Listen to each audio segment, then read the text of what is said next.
எல்லாருக்கும் வணக்கம். கருடனுடைய வெற்றிக்கு முதல்ல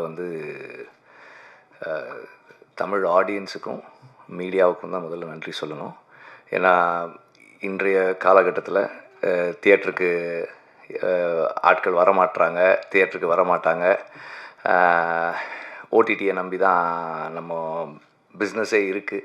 லாஸ்ட் ஃபியூ இயர்ஸாக நம்ம அப்படி தான் மாடலே பண்ணியிருக்கோம். ஓடிடி, சேட்டலைட் இதில் இன்வெஸ்ட்மெண்ட் வரும். தியேட்டர்கள் ஒரு போனஸாக இருக்கிற ஒரு ஸ்டைல் இருந்தது.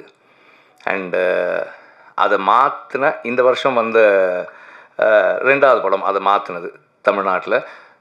டிஸ்ட்ரிபியூட்டர்ஸ் இருக்காங்க, அவங்க சொல்லுவாங்க ப்ரொடியூசர்ஸ் இன்வெஸ்ட்மெண்ட்டை தமிழ்நாடு தியேட்ரிக்கல்லிருந்து எடுத்துக்க முடியும், மீதி எல்லாத்தையும் போனஸாக வச்சுக்கலாம் அப்படின்னு சொல்கிறதுக்கான சில படங்களில் கருடன், இந்த வருஷம் கருடன் அப்படி ஒரு படம்.